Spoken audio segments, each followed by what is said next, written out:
Bom dia a todos.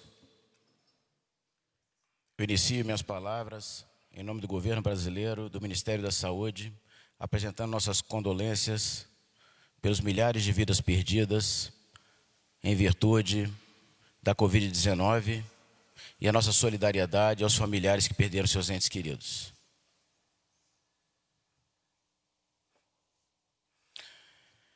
O Brasil enviou à Embaixada Britânica e ao presidente do laboratório AstraZeneca, aceitando uma proposta de acordo de cooperação no desenvolvimento tecnológico e acesso do Brasil à vacina para a Covid-19. Essa vacina é desenvolvida pela Universidade de Oxford e pela AstraZeneca, sendo uma das mais promissoras do mundo e a que está em estágio mais avançado de desenvolvimento. No Brasil, a tecnologia será internalizada e desenvolvida pela Fiocruz, Fundação do Ministério da Saúde. Com o acordo que será firmado, estaremos colocando o país na liderança do desenvolvimento da vacina contra o coronavírus. O acordo prevê a compra de lotes da vacina e da transferência de tecnologia. A iniciativa, assim, não apenas garante que teremos o produto à disposição, mas nos dará autonomia na produção. Isso significa que o Brasil busca evitar situações como ocorrida no início da pandemia. Naquele momento, a alta demanda mundial não nos permitiu que tivéssemos acesso em tempo adequado a insumos e equipamentos. Detendo a tecnologia, estaremos eliminando também as margens de lucro exorbitantes aplicadas durante a pandemia. A partir do acordo, o país reforça sua contribuição com o mundo no desenvolvimento de uma resposta definitiva à pandemia e reafirma seu compromisso em salvar vidas. Já estávamos em parceria para os estudos de medicamentos. Agora, avançaremos na prevenção da doença. O Brasil é uma referência mundial pelo seu sistema de vacinação, graças ao seu Sistema Único de Saúde. Mais uma vez, a rede pública mostra sua força e capacidade. Ainda, com a Fiocruz, estaremos felizes por colocar à disposição de uma instituição nacional que tem reconhecimento mundial a busca de uma tecnologia de proteção das pessoas. O acordo, quando celebrado, prevê o seguinte: será feita a compra de insumos para a produção da vacina, incluindo a transferência da tecnologia de formulação, o invase e o controle de qualidade. O acordo com a internalização da tecnologia de produção será firmado por intermédio da Fundação Oswaldo Cruz, a Fiocruz, e a produção ocorrerá pela Biomanguinhos. Estaremos usando a previsão legal de encomenda tecnológica, prevista na Lei 10.973 de 2004 e amparado na Lei de Licitações, a 8666 de 1993. O acordo tem duas etapas. Começa com uma encomenda, em que o Brasil assume também os riscos da pesquisa. Ou seja, vamos pagar pela tecnologia, mesmo não tendo os resultados dos ensaios clínicos finais.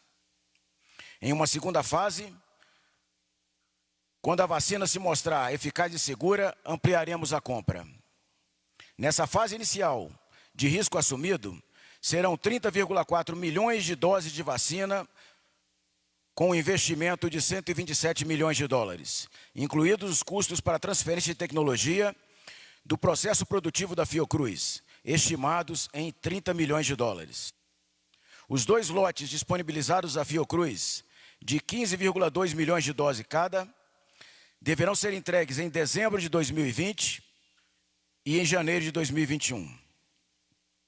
O governo federal considera que esse risco de pesquisa e produção é necessário devido à urgência pela busca de uma solução efetiva para a manutenção da saúde pública e segurança para a retomada do crescimento brasileiro.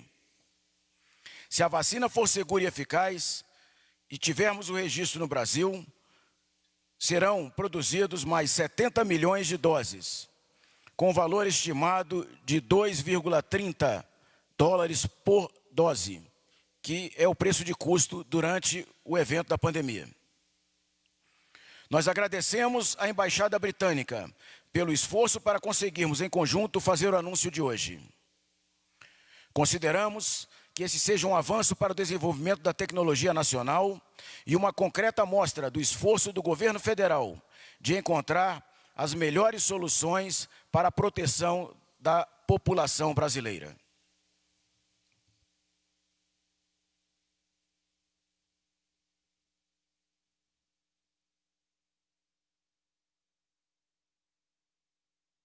Daremos início agora às perguntas. Vamos começar com os jornalistas que estão presentes.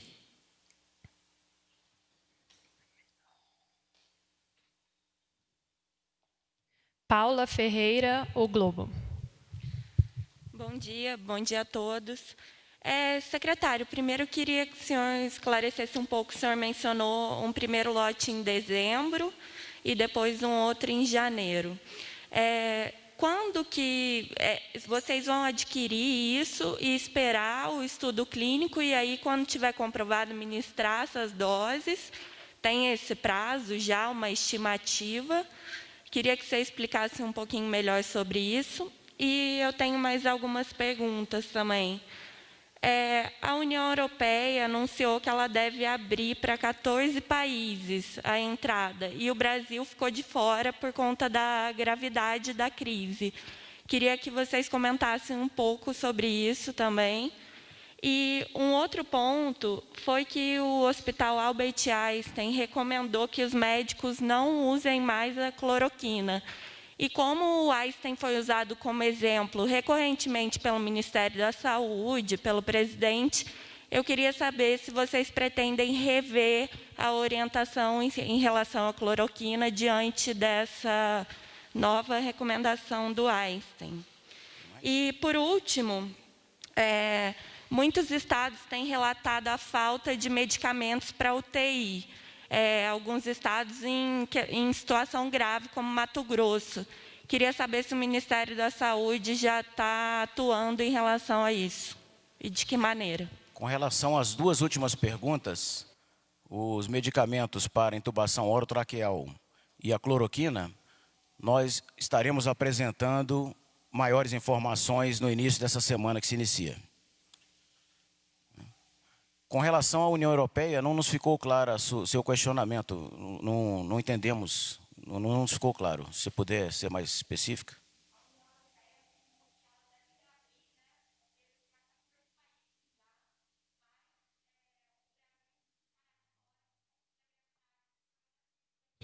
Aí eu queria que vocês comentassem como vocês analisam isso.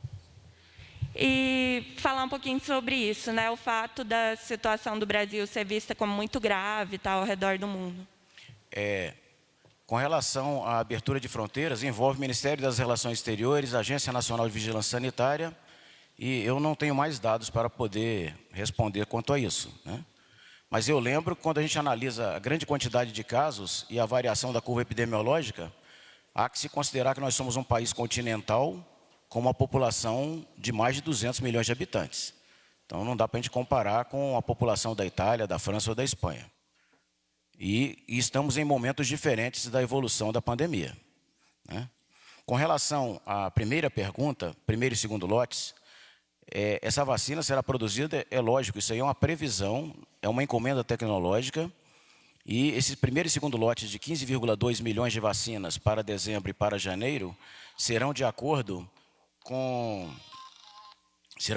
o desenvolvimento da vacina. Isso aí é um prognóstico, que é o que está mais avançado de todos os institutos que estão trabalhando nisso, nessas parcerias, e a previsão é que esses lotes estejam disponíveis já com o desenvolvimento incluindo a aquisição de insumos e o desenvolvimento e a internalização da tecnologia para dezembro e janeiro. Posteriormente, também com insumos, uma nova aquisição, opção de compra de mais 70 milhões de vacinas, totalizando cerca de 100 milhões de doses de vacina. E, se quiserem complementar, o Hélio, o doutor Arnaldo, a doutora Camille. Bom dia a todos e a todas. Eu gostaria de complementar, secretário. Na verdade, assim, nós estamos hoje anunciando um grande avanço, né, no desenvolvimento científico e tecnológico do Brasil, numa parceria com relação com a AstraZeneca, com a chamada vacina de Oxford. Nesta parceria, nessa entrega tecnológica, está previsto 2 lotes, que dá aproximadamente, os 2 lotes, cerca de 30 milhões de doses. Né? Mas, obviamente, como toda a imprensa e a sociedade sabe, que essa vacina já está em fase 3, na fase clínica. Inclusive, o nosso país é representante, né, membro do conjunto de países que fazem, né, que estão testando a vacina na fase 3, através da Universidade de São Paulo. Creio que cerca de 2.000 pacientes, entre 2 a 5.000 pacientes que irão participar, brasileiros que irão participar nesse estudo. Nosso país não é o único país que irá participar desse estudo, está o Reino Unido, os Estados Unidos, 2 países da África. E, portanto, a gente tem uma oportunidade de produzirmos e avançarmos com a oferta dessa parceria, dessa encomenda tecnológica. É óbvio, pelo óbvio, que toda e qualquer entrega para a população será feita mediante os critérios farmacológicos, médicos e clínicos da segurança e da eficácia para a população brasileira. Né? Nós temos uma previsão de 2 lotes ao total de aproximadamente 30 milhões, o que, tendo essa eficácia comprovada e garantida e a segurança que a população brasileira precisa, nós iremos priorizar a população mais vulnerável a essa doença, que compreende a população com uma idade mais avançada e com comorbidades, assim como os profissionais de saúde e da segurança pública.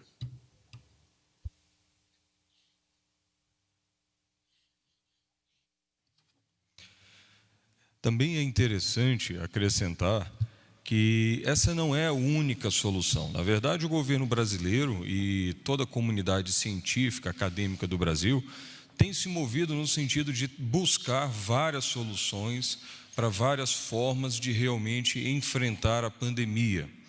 Então, se nós fizermos um breve levantamento do que tem sido pesquisado no Ministério da Saúde, diariamente, nós temos um acompanhamento de 1.292 ensaios clínicos de intervenção em todo o mundo.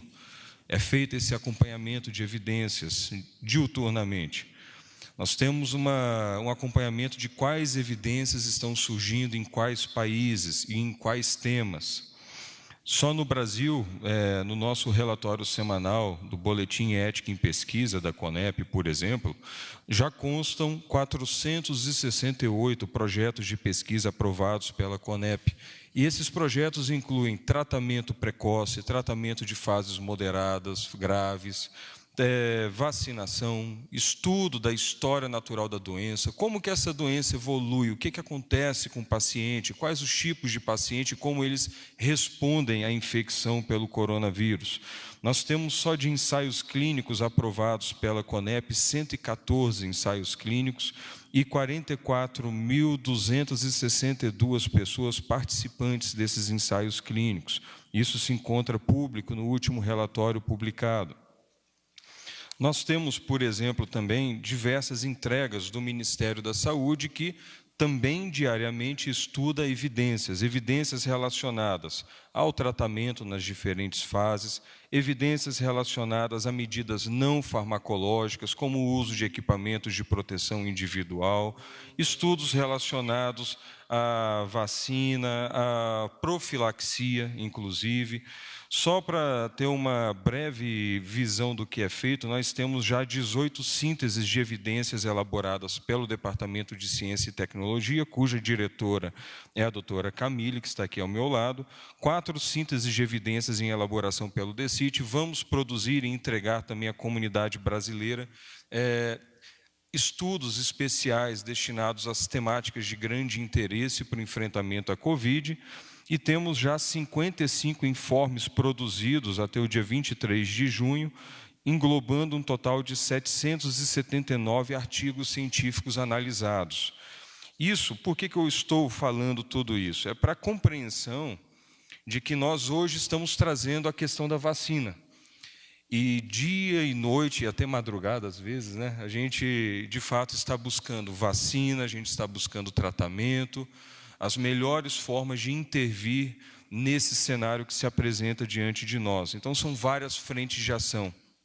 E hoje estamos aqui anunciando o nosso ingresso e a busca de incorporação tecnológica, de desenvolvimento do nosso parque técnico-científico, né, industrial, no campo das vacinas, em um desses que é um dos mais promissores, né, uma das mais promissoras frentes de enfrentamento à Covid no âmbito da vacinação. Mas tem várias outras vacinas sendo analisadas, algumas em pesquisa no Brasil. Quando nós olhamos no Brasil, tem 6 vacinas em teste em fase pré-clínica, todas elas estão sendo acompanhadas. E, de forma geral, nós temos, por exemplo, nos Estados Unidos, China, Canadá, Rússia, Japão, vacinas produzidas em teste, né, na verdade, em todos esses países. Tudo isso sendo acompanhado pelo corpo técnico do Ministério da Saúde. Então, nós temos um verdadeiro, né, um grande grupo de pessoas que dedica sua vida a estudar essas questões num caráter multiprofissional, médicos, farmacêuticos, enfermeiros, especialistas em logística, em administração, todos estão juntos trabalhando no Ministério da Saúde para sondar as melhores soluções. E eu tenho certeza, semana que vem traremos muito mais informações envolvendo boas perspectivas para a pesquisa brasileira. Então, eu peço que aguardem um pouquinho, nós teremos informações muito interessantes para divulgar em breve. Em relação à questão do Einstein, eu acho que podemos falar mais a fundo também na semana que vem, mas há que se ter um cuidado com as palavras. Não houve proibição, isso foi falado pelos próprios representantes do Einstein. Eu sugiro que se estude melhor, de fato, como Einstein se posiciona, e quando nós falamos de uma nota informativa, nós precisamos falar que usamos referências do mundo inteiro e as melhores referências brasileiras em âmbito assistencial, em âmbito científico também, para o tema que nos é pertinente. Mas nós traremos também várias informações interessantes sobre esse assunto na semana que vem, tenho certeza que será de grande interesse de todos. Obrigado pela atenção. Agora, uma pergunta enviada por e-mail. Desculpa. Obrigada. Bom dia a todos e a todas. Eu gostaria apenas de ressaltar que, depois do Reino Unido, o Brasil foi o primeiro a iniciar os estudos de eficácia da vacina. É o único estudo clínico de vacinas da América Latina, então, mostrando que o Brasil possui, sim, capacidade científica e tecnológica para desenvolver ensaios clínicos. E eu gostaria também de fazer um agradecimento especial às nossas entidades regulatórias, a CONEP e a Anvisa, que fizeram essa análise com muita qualidade e celeridade, e também um agradecimento à pesquisadora Suen, da Unifesp, que foi a responsável por trazer esse ensaio clínico para o Brasil, né, que já estamos aí com muitos pacientes incluídos. O estudo está acontecendo no Rio de Janeiro, São Paulo e também a Bahia será um dos centros que irá recrutar. Camille, e agradecer também a nossa parceria com a Fiocruz, que é uma fundação vinculada ao Ministério da Saúde, que está junto conosco nesse empreendimento, nessa busca pela absorção da tecnologia, pela vacina que vai nos proteger desse vírus. Nós temos um grupo de jornalistas que são previamente cadastrados no Ministério da Saúde, eles encaminham para nós perguntas online. E aqui eu tenho uma pergunta do Daniel da AP, da Associated Press. O fabricante da vacina, ele tem fábricas nos Estados Unidos. O Brasil já teve dificuldades em importar respiradores dos Estados Unidos na crise do coronavírus por uma política de governo americano que não permitia que esses equipamentos fossem exportados.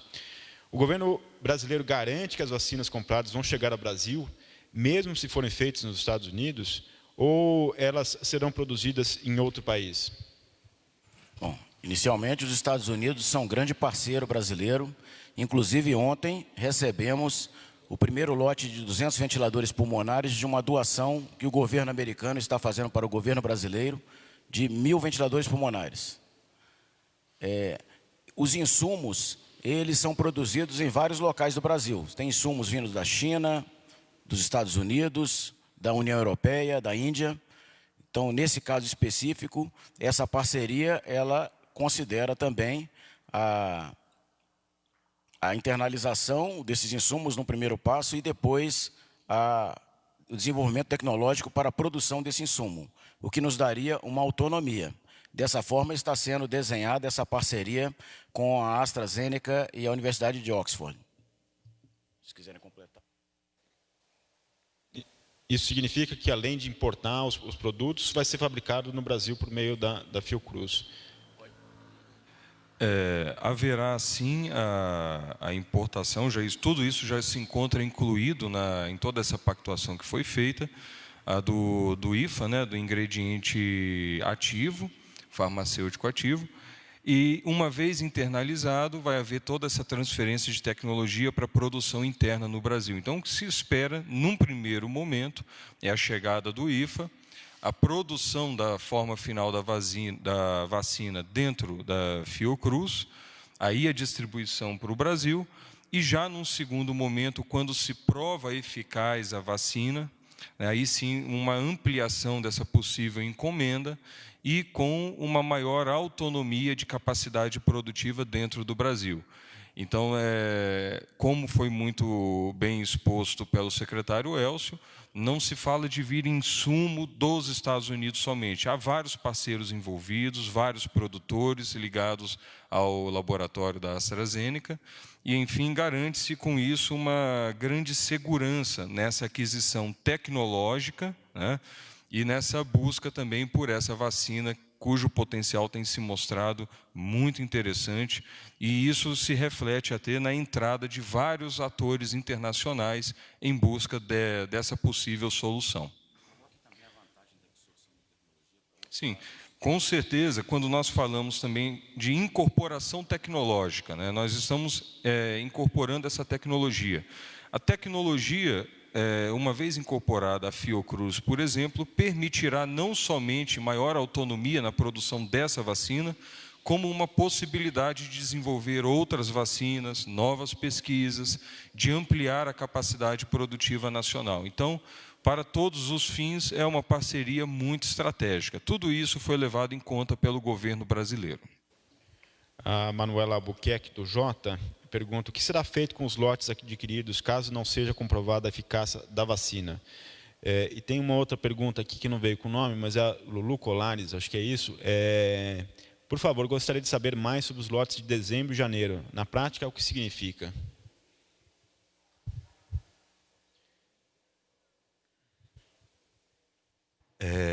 Qual é o nome da repórter que falou?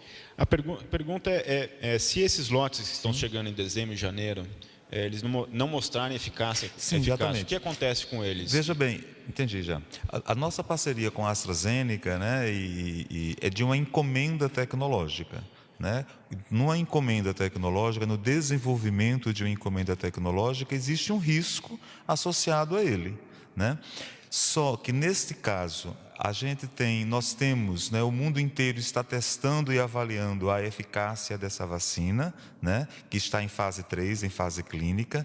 Os estudos preliminares, tanto de fase 1 e de fase 2, mostram que a vacina tem uma capacidade de resposta imunológica bastante significativa, mas, pelo óbvio, né, se os ensaios clínicos, se os ensaios de eficácia da vacina não se mostrarem seguros para a população brasileira, nós aprenderemos, teremos o avanço tecnológico, teremos a melhoria do nosso parque industrial tecnológico, porque isso estar nesta entrega, estar associado a essa questão, mas, pelo óbvio, nós não iremos aplicar na população brasileira algo que sabidamente não existe uma eficácia comprovada. Né? Eu acho que essa pergunta, eu já tinha até falado isso na questão anterior, e isso fica muito claro, o compromisso que nós temos, que esse ministério, que este governo possui em salvar vidas, em preservar vidas. Então, o objetivo é avançarmos e darmos à população brasileira uma possibilidade de um tratamento eficaz para combater, no combate da Covid-19. Posso completar? Pode. Lembrando também que nós não estaremos simplesmente adquirindo 30,4 milhões de doses em 2 lotes para dezembro e janeiro, e sim produzindo, lógico que de acordo com a eficácia esperada e demonstrada nesse processo de desenvolvimento tecnológico. Nós estaríamos produzindo a vacina e envolvido nesse pacote de encomenda tecnológica que vai custar algo em torno de 127 milhões de dólares. A Isabel Fleck, do Huffington Post Brasil, e a Natália Fruit, da RBS TV, fazem perguntas semelhantes sobre a expectativa de quando os ensaios clínicos vão ser finalizados, né, e a disponibilização dessas vacinas para a população. Então, a Isabel pergunta, vocês dizem que os lotes a serem disponibilizados à Fiocruz deverão ser entregues em dezembro de 2020 e janeiro de 2021. Mas há expectativa de que tenha sido concluído até lá o estudo clínico com a vacina, elas já poderiam ser distribuídas à população imediatamente? E a Natália completa, o governo tem informações sobre quando o resultado dos testes da vacina de Oxford serão concluídos? Deve ser antes do envio de lotes?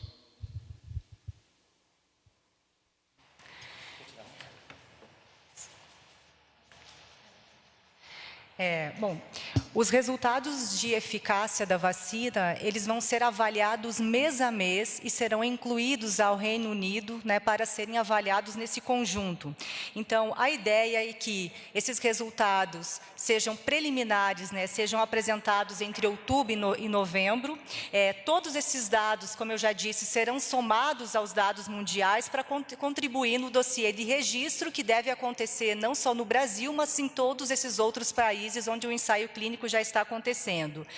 Então, a perspectiva é essa, né, que é claro que os pacientes eles serão acompanhados por 1 ano e, se for necessidade, por até mais tempo, mas já é possível que até outubro ou novembro nós teremos, né, dados preliminares da vacina.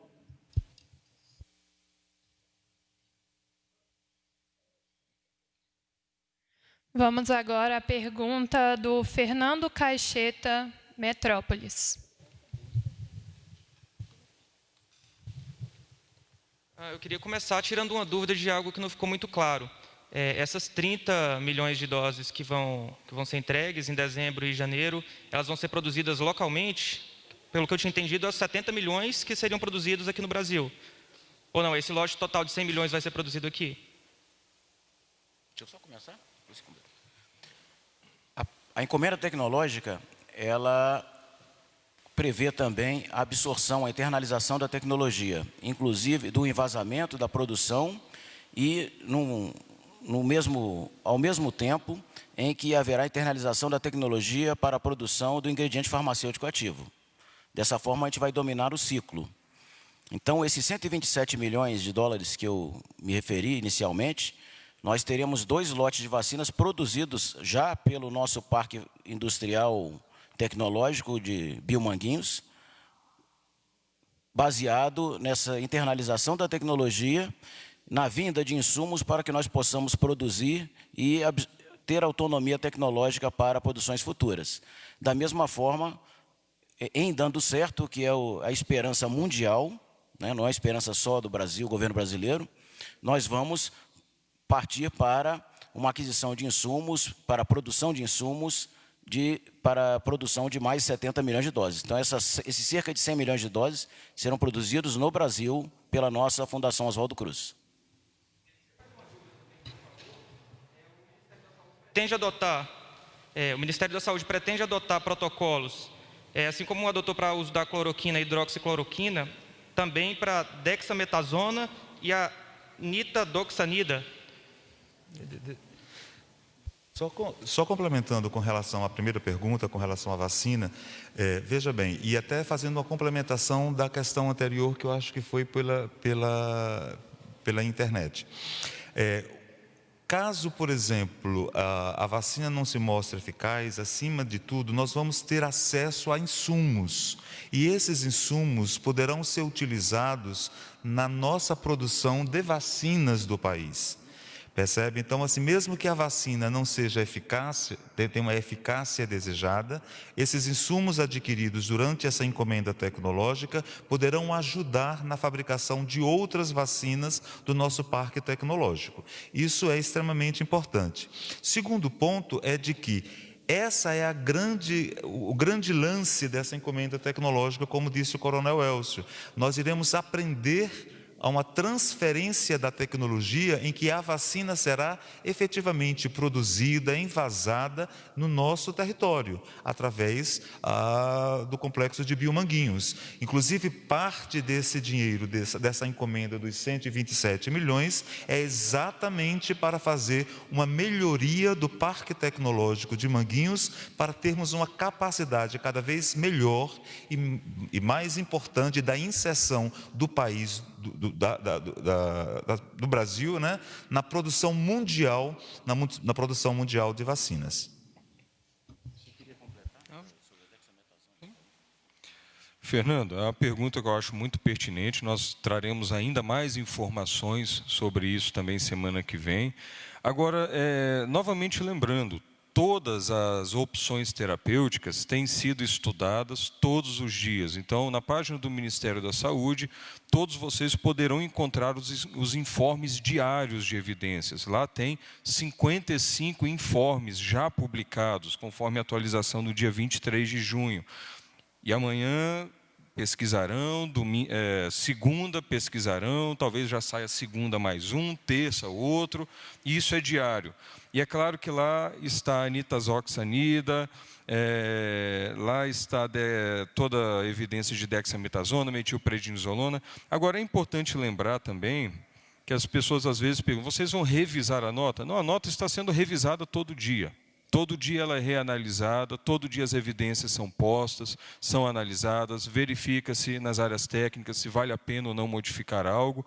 E o tratamento com corticoterapia, porque é isso que dexametasona é um corticoesteroide, tá? Ele já é um tratamento utilizado para síndromes inflamatórias agudas há muito tempo.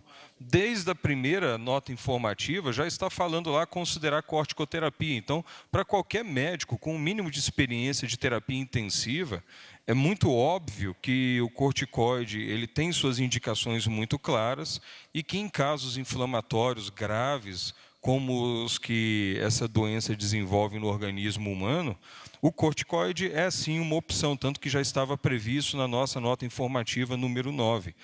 E já relatado por vários serviços, até o Albert Einstein incluído, os benefícios perceptíveis até então, acho que desde março, abril, já se havia verificado relatos da eficácia do corticoide num momento um pouco mais avançado da doença, em que realmente ocorre tempestade de citocina, em que realmente o paciente perde mais funções, em que ele sofre mais com a doença, que deixa de ter aquela primeira fase da infecção viral e avança para uma fase francamente inflamatória. Então, que corticoide faz bem para isso, é preciso ser posto isso bem às claras, já é de conhecimento e já está posto nos livros textos básicos da medicina há décadas, né? Realmente não é nenhuma novidade. É claro que quando você tem um protocolo que fala da dexametasona em específico e aponta um protocolo, esse protocolo é muito interessante do ponto de vista de análise científica. Lembrando também que muitas vezes essa demanda, mas isso é um nível máximo de evidência. Grande parte do que se faz na arte médica, na arte clínica, não tem esse nível máximo de evidência. É claro que nós sempre buscamos esse nível máximo, mas muito do que se faz pelo conhecimento acumulado e por evidências intermediárias, ainda mais considerando uma situação de pandemia como a que vivemos hoje. E é claro que sim, numa próxima nota informativa, e eu acho que foi muito pertinente sua pergunta, Fernando, podemos encaixar, sim, uma nota específica falando em especial da dexametasona. Não foi feito até esse presente momento grandes detalhamentos, por quê? realmente, quando se fala de corticoterapia, cada serviço tem o seu protocolo interno, tem sua forma de lidar com os pacientes com grandes quadros inflamatórios acometendo o seu organismo. Então, uma coisa é você observar um protocolo como azitromicina e cloroquina, ou azitromicina e hidroxicloroquina, com ou sem aditivos, e falar que considera-se, né, a autonomia do paciente e a liberdade do médico em prescrever, e essa é uma opção segura. Agora, quando se fala de corticoterapia, tem tantos protocolos diferentes que realmente é como se colocou naquela primeira nota informativa liberada: considerar tratamento com corticosteroide.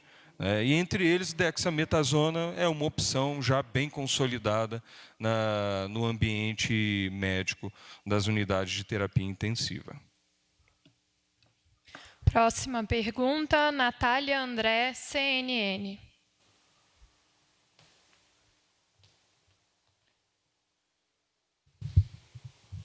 Eu gostaria primeiro que o Ministério esclarecesse certinho esse ponto de o Brasil vai produzir a 100 milhões de doses completamente com essa tecnologia vindo, porque não ficou muito claro ainda para a gente se o Brasil vai trazer alguma dose já pronta da vacina, ou se não, se todas essas doses serão já produzidas pelo Brasil. Ou seja, em alguns momentos, mas a gente não conseguiu entender, porque na primeira declaração parecia que o Brasil ia receber essas doses e também receberia tecnologia para produzir.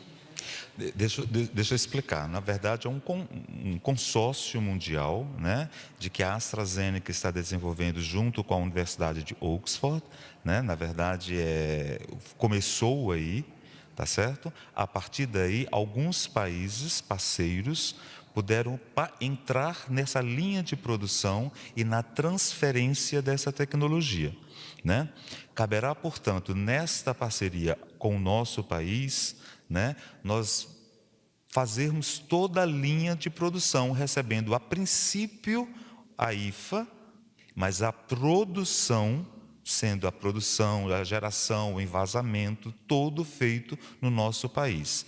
Ao longo desse processo, a gente vai dando certo, a fase 3 sendo confirmada, né, tendo todos os dados de imunogenicidade, de segurança, todos os dados farmacodinâmicos e farmacocinéticos necessários para uma vacina, para distribuirmos para uma população. Isso estando tudo ok, nós avançamos para as 70 milhões de doses a princípio, no início, na primeira estratégia. Durante este processo de encomenda tecnológica, está prevista neste aprendizado, tá certo? A produção de 30 milhões de vacinas, 30 milhões de doses. Tá certo? Em qual, nesses 30 milhões de doses, tendo todos os dados, a segurança farmacotécnica e farmacodinâmica da vacina, nós iremos, portanto, distribuir essas vacinas naqueles grupos prioritários que nós falamos anteriormente. Tá claro? Né? E isso é um grande esforço do país, né? É um grande esforço do país. A gente... Imagine você ter uma encomenda tecnológica nessa situação. Houve, na verdade, um esforço do país, do governo, né, e com muitas mãos envolvidas. Né? O Ministério da Economia, várias outras pessoas participaram deste processo, na perspectiva de darmos à população brasileira uma esperança com segurança daquilo que temos de melhor com relação à vacinação contra o SARS-CoV-2. A pergunta era justamente sobre isso. Só Qual falar foi mais uma coisinha, acho que eu posso complementar, talvez até ajudar no ponto específico que você perguntou. O primeiro passo da produção de uma vacina é a produção do ingrediente farmacêutico ativo, o IFA. Nesse primeiro momento, o IFA vem pronto. Ficou melhor assim? No segundo momento, aqui no Brasil, esse IFA vai ser processado. Então, por que precisa dessa encomenda tecnológica? Deu certo, vamos para frente. Traz o IFA, adapta-se a linha de produção da Fiocruz, esse IFA é processado, envasado, distribuído para a população brasileira. Certo? Funcionou. Funcionou, imediatamente já se avança para a pactuação de mais 70 milhões de doses. Esse primeiro lote de 30 milhões, ele tem uma população de risco, que é o alvo dessa vacinação, caso ela se mostre eficaz, caso ela se mostre segura. Então, é assim que acontece. E na segunda etapa, também como ainda está em processo a incorporação tecnológica, provavelmente nesse preço está incluído também, está incluído nesse preço a importação de mais ingrediente ativo para fazer mais 70 milhões, se tudo tiver dado certo, mais 70 milhões. E nesse processo todo, a perspectiva que o Brasil tem é que não só nós sejamos capazes de processar, envasar, distribuir a vacina, como também produzir o nosso próprio ingrediente farmacêutico ativo, para essa e para outras doenças ou outras, inclusive, mutações desse próprio vírus. Então, a tecnologia foi integrada, isso é o que queremos. Agora, pensando outro cenário, deu errado, ganhamos a tecnologia na nossa linha produtiva de vacinas, ganhamos insumos, ganhamos a possibilidade de fazer pesquisa independente pela Fiocruz, fomentar pesquisa com esses materiais, com essa linha de produção alterada, evoluída, vamos dizer assim, e também acrescentar isso aos esforços já existentes de produção interna de outras frentes de pesquisa de vacinação. Eu acho que talvez tenha ficado melhor explicado assim. Sim, agora sim. Obrigado. A pergunta era sobre justamente todo esse processo. Quem participou de toda essa discussão e há quanto tempo o Ministério da Saúde vem discutindo isso? A gente sabe que a Casa Civil também participou dessa negociação, enfim, de todo esse estudo. Vocês agradeceram a Embaixada Britânica, agora também falaram do Ministério da Economia. Quem participou de todo esse processo de discussão da vacina de Oxford e também há quanto tempo o Ministério da Saúde vem falando sobre isso? Como tudo na pandemia, isso aqui também é um fato novo. Então, essas discussões, elas levaram não mais do que 15 dias. E houve essa coordenação, por envolver outros atores, houve realmente a coordenação da Casa Civil, que trouxe à mesa o Ministério das Relações Exteriores, porque nós fomos, vamos assim dizer, convidados pela Embaixada Britânica, em nome da Universidade de Oxford, por se tratar de um consórcio da Universidade de Oxford com a AstraZeneca. Então, a Embaixada Britânica nos convidou para participar desse projeto pioneiro, que é o mais avançado, está em estágio mais avançado do mundo no momento, reconhecidamente em todas as fontes de pesquisa que nós analisarmos. E houve, sim, uma participação do Ministério da Economia, que, inclusive, fez uma ambientação para a gente, junto com a Controladoria Geral da União, de qual seria a forma de contratação de uma parceria para ser celebrada, que optou-se, e nós fomos orientados dessa forma, pela encomenda tecnológica baseada na legislação que eu citei. Então, houve essa parceria, a Controladoria Geral da União também fez essa orientação para que nós chegássemos a um termo envolvendo a Fiocruz. A Fiocruz, paralelamente, fazia, a partir de um acordo de confidencialidade, uma exploração, uma prospecção tecnológica para verificar a efetividade, né? Ela não foi apenas uma negociação comercial, mas ela foi uma negociação que aprofundou na parte tecnológica, científico-tecnológica, para verificar se nós teríamos capacidade de absorver essa tecnologia, de realizar essa produção, de ampliar nosso parque industrial estratégico da área de fármacos, e como se processaria os próximos passos dessa parceria. Então, baseado nesses atores, que eu acho que eu não esqueci de ninguém, sob a coordenação da Casa Civil, porque, lógico, é um esforço nacional, o Ministério das Relações Exteriores também esteve conosco, e, dessa forma, nós avançamos esse passo para a aceitação dessa parceria, e os próximos passos serão a contratualização por meio de uma encomenda tecnológica, lógico que contando com a colaboração desses atores que eu citei. Se quiser completar. É importante também perceber que há uma progressão, né, nessas conversações.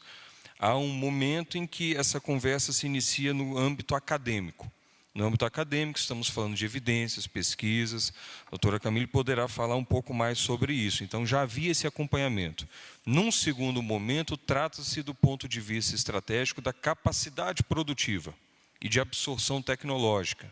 Esse momento foi o de aproximação entre Fiocruz, AstraZeneca, Oxford.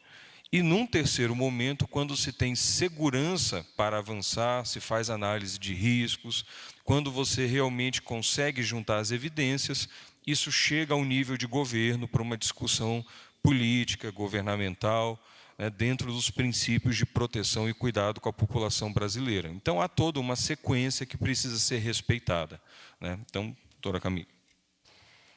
Então, só complementando, secretário, a avaliação técnica, ela se dá de forma diária e ela já iniciou há um tempo atrás.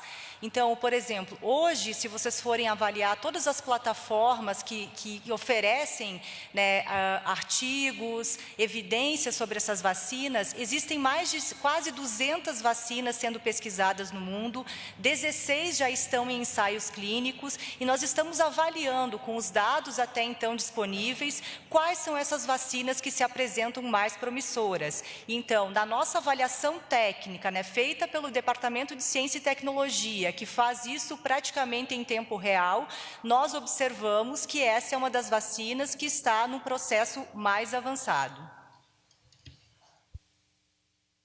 Próxima pergunta, Caio Especoto, Poder 360.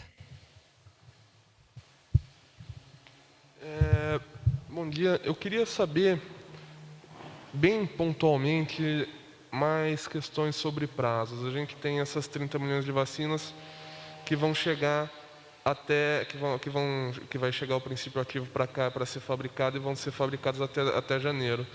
E depois mais 100 milhões. Essas 30 milhões de doses fabricadas até janeiro, o governo precisa de quanto tempo para aplicá-las no público que vai ser aplicado? E depois essas outras 70 milhões de doses, que vão completar 100 milhões com essas 30 anteriores, quanto tempo essas outras 70 vão demorar para ser produzidas e quanto tempo elas demoram para ser aplicadas? E, por fim, eu queria saber se o Ministério da Saúde tem já existe um estudo, uma certeza, ou pelo menos um indício claro, de qual precisa ser a cobertura vacinal para o país poder voltar a funcionar normalmente em relação ao coronavírus. Vamos por parte, né? Deixa eu explicar. Uma vez chegada às 30 milhões de doses, né? E tendo, como nós já falamos anteriormente, tendo a segurança, por favor, temos a segurança farmacocinética e farmacodinâmica desta vacina, né? A distribuição, ela é muito rápida, porque nós somos SUS. A distribuição é muito rápida. Como esse país tem uma larga experiência em vacinação extremamente rápida. Por favor. Uma vez que nós temos, portanto, as 30 milhões de doses envasadas, é feita a distribuição para todo o país, como normalmente fazemos as inúmeras campanhas, e essas vacinas serão aplicadas, né? A gente fez vários estudos epidemiológicos, a Secretaria vem fazendo vários estudos de qual a cobertura vacinal né, que podemos apresentar, né? Teríamos... E para essa cobertura vacinal, a gente leva vários fatores em questão. A eficácia da vacina, se é imunidade de rebanho, se é grupo prioritário. Então, são vários cálculos que nós fazemos para chegarmos ao quantitativo de doses que são necessárias, né? A gente fez um estudo, né, diante dessa situação, de que aproximadamente 100 milhões de doses. Veja bem, nós estamos pensando se der certo e chegarmos aos 100 milhões de doses, das 100 milhões de doses, né? A gente teria, portanto, a cobertura de todos os pacientes idosos com comorbidade, todos os pacientes profissionais de saúde, professores, indígenas,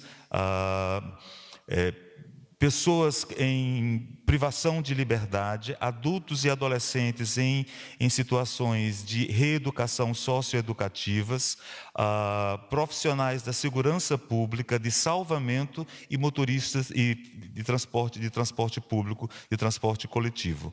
Isso, se nós tivermos a segurança e a eficácia da vacina, essa seria a cobertura que os 100 milhões de vacina poderia alcançar, né?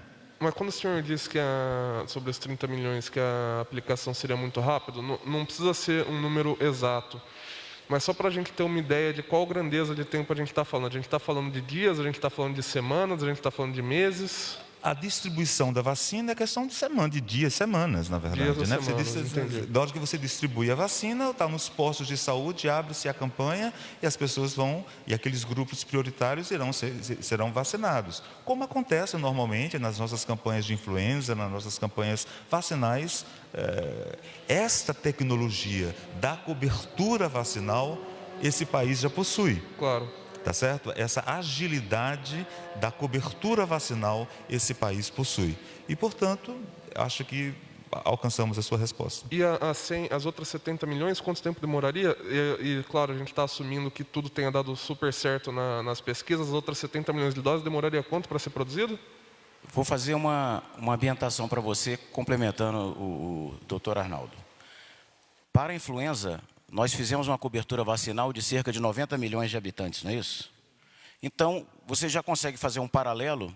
Nós cobrimos cerca de 90 milhões de habitantes.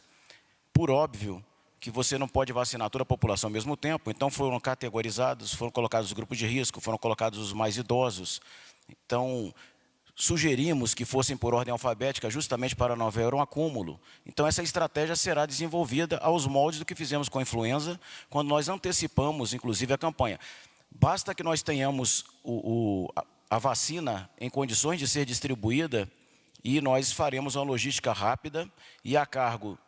Essa logística ela vai para os estados, para as superintendências de vigilância em saúde, ela segue para os municípios e é a ponta da linha dentro da capilaridade e da gestão tripartite do SUS que vai implementar. Isso acontece de uma maneira muito rápida no nosso país. É um exemplo, é um fator de sucesso mundial a nossas campanhas estratégicas de vacina. Com relação ainda à vacina, o primeiro lote, a gente está falando em 30 milhões, mas o primeiro lote seria em torno de 15 milhões. Então, a partir de dezembro, tendo esses 15 milhões, a gente já começa a distribuição, focando aqueles alvos prioritários.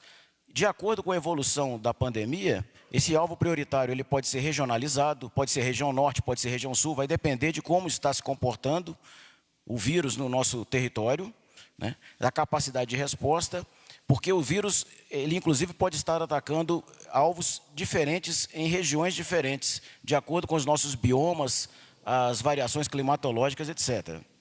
Com relação a voltar à normalidade, não é apenas a vacina é um dos esforços do nosso governo federal para que nós voltemos à normalidade. Junto com ela, nós temos uma série de outras providências que, inclusive, já estão sendo adotadas, como o tratamento precoce medicamentoso, o manejo clínico, a oxigenoterapia antes do paciente chegar até a UTI. Nós temos as medidas de prevenção, triagem, de higienização, de desinfecção de ambientes. Então, são uma série de medidas que o Brasil realmente ele já se tornou um outro país depois do advento da pandemia. E essas culturas, esses novos hábitos de higiene, eles farão muito bem para a nossa população, porque vai nos prevenir de outros problemas, outras moléstias também. Então, isso vai ser a nossa volta à normalidade, inclusive com possíveis outros tratamentos profiláticos que estão sendo estudados também dentro da ciência e tecnologia. Se quiser completar. Lembrando também que chegando a vacina, ela comprovando a sua eficácia, tem um processo de liberação junto à Anvisa. É claro que haverá a maior celeridade possível nisso aí. E imediatamente começa-se, então, a distribuição. E, realmente, é uma ansiedade de todo o povo brasileiro, quando tudo volta ao normal, né? Como realmente as coisas funcionarão. Como já foi dito, isso depende de dados epidemiológicos, depende das curvas que observamos dia após dia, de óbitos registrados, óbitos reais, de fato, naquele dia, como que cada região tem se comportado, capitais ou mais para o interior dos estados, tudo isso são variáveis importantes.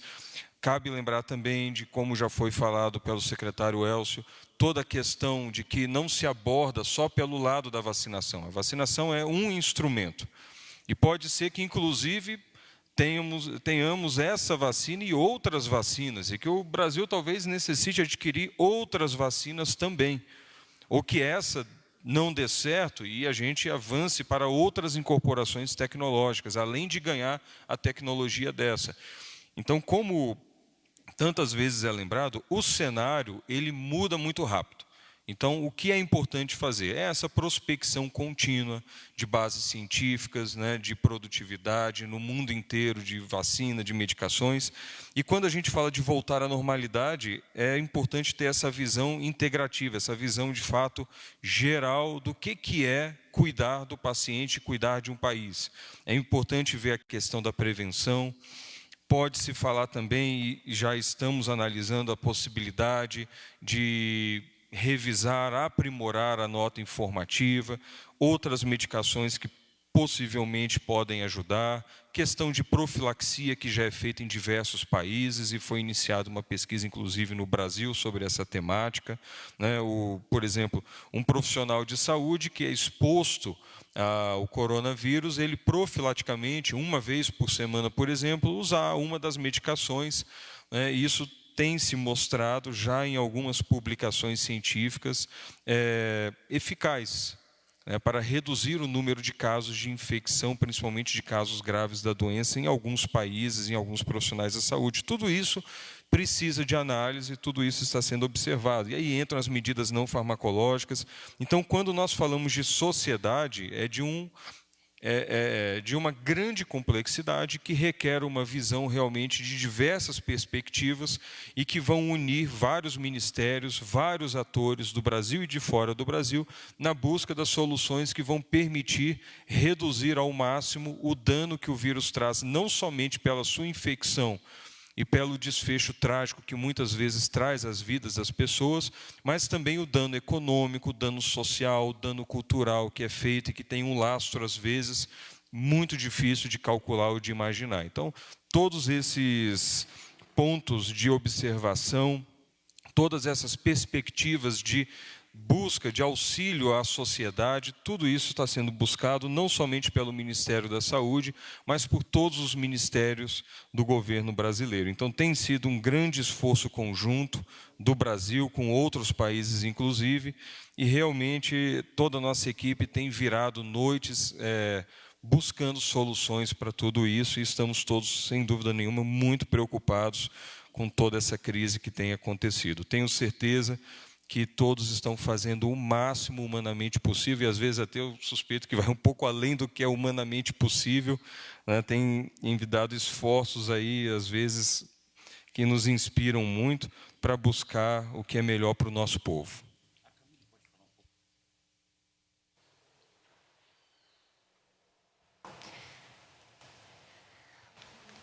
Eu gostaria de também colocar que o Brasil ele vai diversificar suas ações junto às iniciativas, né, estratégias que já estão em curso no mundo.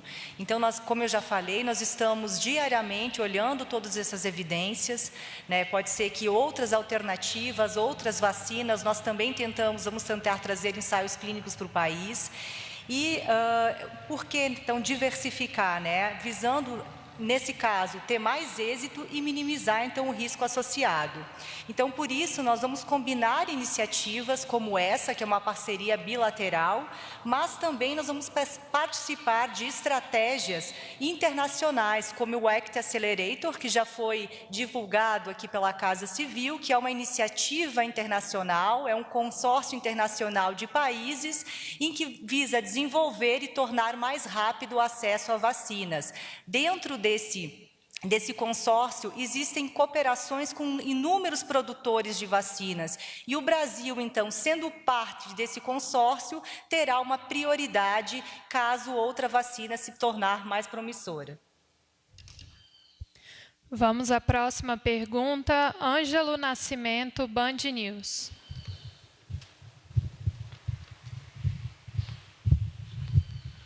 Bom dia a todos. Eu queria tirar duas dúvidas em relação aos insumos e também aos aparelhos tecnológicos para o desenvolvimento, quando que chegam aqui no país, porque no início ficou uma dúvida em relação a isso. E uma outra questão que eu queria saber, desses dois lotes, né, os dois vão abranger, primeiramente, as pessoas do grupo de risco, e a expectativa é que a partir de quando os outros lotes já passam a abranger a outra parte da população, ou seja, as pessoas que não são do grupo de risco, por favor. O nível de detalhamento calendarial de chegada de insumos ou de quando o nosso parque fabril tecnológico de Biomanguins estará pronto, esse nível de detalhamento ele será firmado na contratualização junto com a AstraZeneca, que ocorrerá por parte da Fiocruz. Então, a gente não tem com profundidade esse detalhamento. Nós temos um prognóstico de que o primeiro lote ele esteja sendo envasado, caso exitoso, em dezembro, e o segundo em janeiro, conforme já foi colocado, isso baseado no avanço da pesquisa até o momento. E eu passo agora ao secretário Arnaldo. Com relação aos dois lotes, não é essa questão, né? Na verdade, assim, o grupo prioritário, né, será o grupo com mais idade, né, porque todos os dados epidemiológicos da doença no mundo inteiro mostram que os óbitos e a gravidade da doença concentra, né, numa população com mais idade.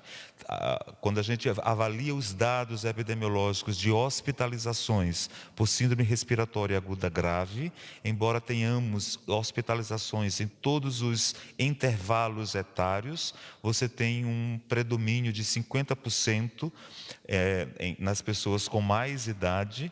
E quando a gente avalia os óbitos, né, por síndrome respiratória grave, você verifica que 70% dos óbitos estão associados a pacientes com maior idade e com comorbidades, das quais as cardiopatias, a diabetes se constituem, entre outras, as comorbidades, né, mais associadas com essa progressão mais agressiva da doença, que é, portanto, quando nós chamamos da síndrome respiratória aguda grave. Então, esses pacientes serão os prioritários, né? Além desses pacientes prioritários, os pacientes que estão tratando esses pacientes prioritários, que são, portanto, os profissionais de saúde. Obrigado.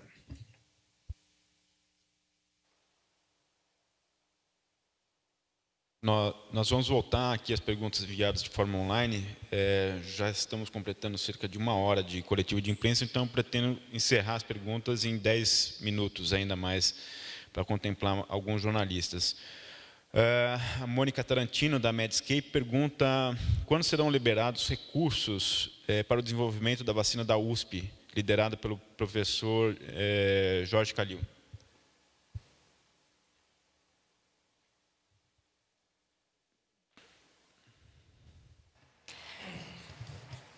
Essa é uma iniciativa do Ministério da Ciência e Tecnologia e Inovações, e provavelmente na próxima semana eles estarão aqui conosco fazendo o anúncio de um edital de pesquisa que inclusive nós financiamos conjuntamente, então eles poderão responder em relação especificamente a vacina do professor Jorge Calil, que está em fase inicial de desenvolvimento, mas sabe-se que o Ministério da Ciência e Tecnologia, né, desenvolveu uma cooperação junto à USP para fortalecer e desenvolver essa vacina. Então, prefiro deixar essa pergunta a ser respondida pelo Ministério da Ciência e Tecnologia.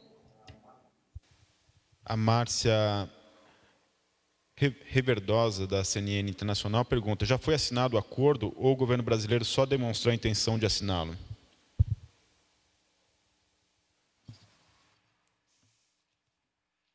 Como eu falei, nós fomos convidados e fizemos uma carta de intenções. O acordo efetivo ele será por uma contratualização seguindo o estamento legal que eu já citei e que já está em encaminhamento pela Fiocruz e pela AstraZeneca, contando com os nossos órgãos, com o apoio técnico do Ministério da Economia, da Controladoria Geral da União e de outros atores que vão nos trazer o máximo de segurança na celebração dessa forma de contratualização. Tiago Rezende, da Folha de São Paulo, pergunta: o Ministério poderia explicar melhor o custo da produção? Na fase inicial são 127 milhões. E a segunda, qual o valor total da iniciativa? Esse custo de $2,30 por dose é pago pelo Brasil à farmacêutica? Bom, eu vou tentar ser bem claro. Dos 127 milhões que eu citei, desses 127, cerca de 30 milhões são para aquisição de insumos e para adequação do parque farmacológico de Biomanguinhos. Então, é aquilo que vai ser incorporado, independente do sucesso total ou parcial da vacina. E com isso nós estaremos produzindo cerca de 30 milhões de vacinas, são aqueles 2 lotes de cerca de 15 milhões de dezembro e janeiro. Aquele custo estimado, que vai ser pelo valor de custo firmado com a AstraZeneca, de $2,30 por unidade, seria para a aquisição dos 70 milhões de vacinas complementares, que vai perfazer um total, acho que eu tenho anotado aqui, de $161 milhões. É a estimativa para a aquisição dessas outras 70 milhões de vacinas. Então, seriam inicialmente 127 milhões, mais esses 161 milhões. O preço de custo do insumo deve sair em torno de $1,30 e a produção mais $1, perfazendo $2,30 por unidade de vacina. Acho que eu respondi. Okay. Só que o senhor usou o valor em reais, em dólares. Todos os valores que o senhor falou Esses valores que eu falei são em dólares. O 120 do ingrediente farmacêutico ativo e a adequação do Parque Fabril, da Biomanguinhos, e depois o valor também da dose de vacina futuro, os $216 milhões. Perdão, $161 milhões. Algumas outras perguntas, elas falam especificamente sobre quando começaria, dando tudo certo, quando começaria efetivamente a vacina. Acredito que já foi respondido. Tem algumas perguntas que não têm a ver com a pauta de hoje, que é sobre deixa eu subir aqui, que foi lá no início, a Giovana da TV Globo perguntou que o Fórum Nacional de Governadores enviou ao Ministério da Saúde um ofício pedindo que o Ministério faça a coordenação para a compra nacional de medicamentos e equipamentos. O que será feito em resposta a esse ofício, né? Eu acredito que sejam aqueles sedativos. Temos uma coletiva no início dessa semana sobre esse assunto, né, secretário?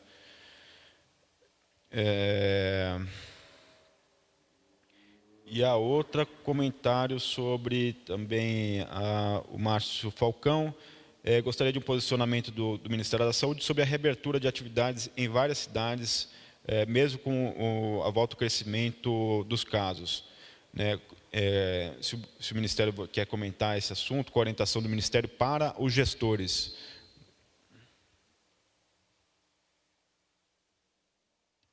O Ministério já colocou que ele editou a portaria 1565, se eu não me engano, que fala sobre a retomada segura das atividades. São orientações gerais que poderão ser seguidas pelos gestores. Nós já colocamos também que caberá ao gestor local, prefeitos, governadores, regiões metropolitanas de um consórcio acordadas, a adoção de medidas mais ou menos restritivas, de acordo com a variação da curva epidemiológica, com o grau de incidência de casos, com a incidência, o índice de mortalidade dentro daquela incidência, com a capacidade de resposta da rede de atenção de saúde.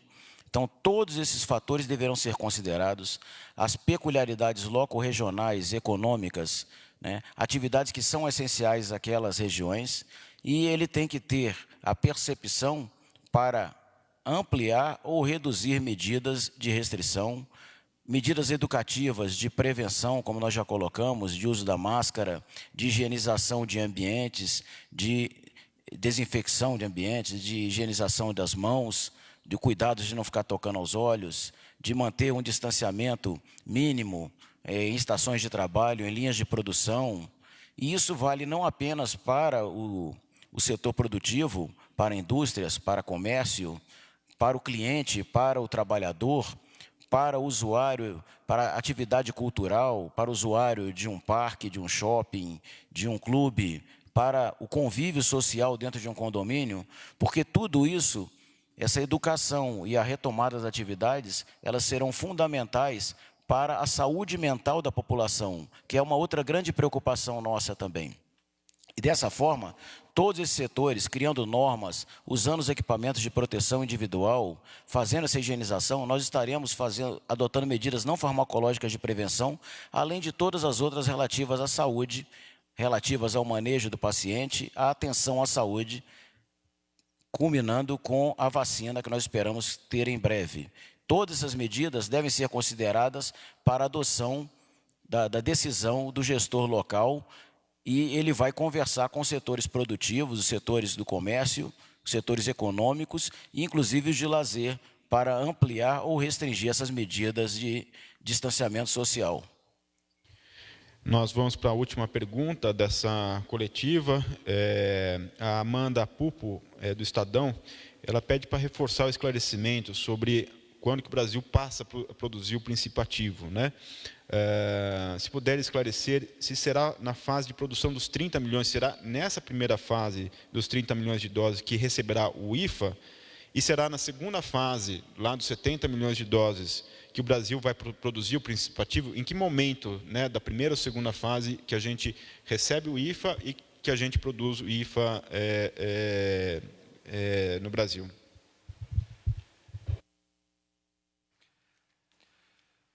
Essa questão de quando que o Brasil efetivamente produz princípio ativo, o IFA, vai depender muito de como as pesquisas avançarem e da própria pactuação feita entre Fiocruz e o laboratório, a AstraZeneca, né? Então, o ritmo de incorporação, mas a previsão que nós temos, esses custos que foram colocados aqui, eles incluem também a importação do IFA na segunda grande remessa, caso dê certo a vacinação. Caso a vacina se comprove eficaz, naquele novo pedido de 70 milhões de doses, né, está incluído no preço a importação. E quando nós observamos o mercado internacional, muitas vezes produzir é até mais caro do que importar. Mas nós temos também aquela visão estratégica de que você ter a capacidade de desenvolver todo um processo produtivo internamente tem o seu valor estratégico, é importante para o país, para o avanço da tecnologia, para o desenvolvimento de nosso parque industrial, mas isso também, essas decisões de será produzido internamente a partir do momento que foi incorporada a tecnologia ou continuaremos importando, tudo isso tem que ser visto conforme a situação evolui, conforme os preços são disponibilizados no mercado, conforme o que se observa de outras opções. Como eu já disse, pode ser que tenhamos mais 2, 3 opções de vacina, igualmente eficazes, ou menos ou mais eficazes, e aí o cenário ele será avaliado conforme ele se apresente no devido momento. Agora, a partir de que momento que toda a cadeia de produção está integrada? Isso vai depender muito, obviamente, do plano de trabalho que será pactuado pela Fiocruz.